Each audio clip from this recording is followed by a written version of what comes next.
Hello, welcome to my channel CNCR science and math concept. हम यहाँ question कर रहे हैं क्लास 10 फिजिक्स ICSE सिलेबस और टॉपिक है करंट इलेक्ट्रिसिटी। क्वेश्चन कहता है figure shows IV graph for two conductors A and B, which of the conductor is ohmic? Part 2, which conductor has more resistance, give reason। तो सबसे पहले हमें देखना है कि कौन सा कंडक्टर ओमिक है। अब graph A and graph B दोनों ही स्ट्रेट लाइन है, तो ग्राफ फॉर कंडक्टर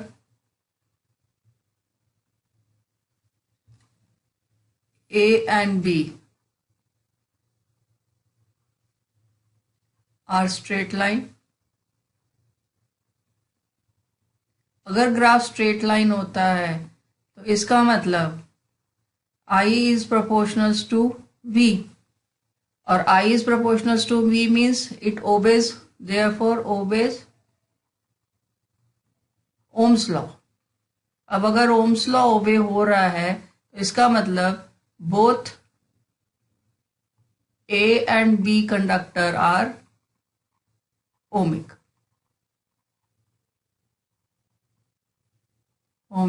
conductors। तो इस तरह से हमने फर्स्ट पार्ट के लिए विद प्रॉपर रीजनिंग एक्सप्लेनेशन दी है। अब हमें बताना है कि किसका रेजिस्टेंस ज़्यादा है। रेजिस्टेंस किसका ज़्यादा है देखने के लिए यहाँ पे हम ग्राफ को प्रोड्यूस कर रहे हैं सो दैट दे बोथ दोनों एक पॉइंट पे टच हो जाए, और यहाँ से एक्स एक्सिस के साथ एक स्ट्रेट लाइन बना रहे हैं। अब बी कंडक्टर का एक्स एक्सिस के साथ मतलब पोटेंशियल एक्सिस के साथ एंगल अल्फा है और कंडक्टर ए का एंगल बीटा है। अब हमें ग्राफ से बड़ा क्लियर दिख रहा है कि एंगल जो बीटा है वो ग्रेटर देन अल्फा है। अब हमारे पास स्लोप होता है tan थीटा, और स्लोप IV ग्राफ में change in value of y axis upon change in value of x axis.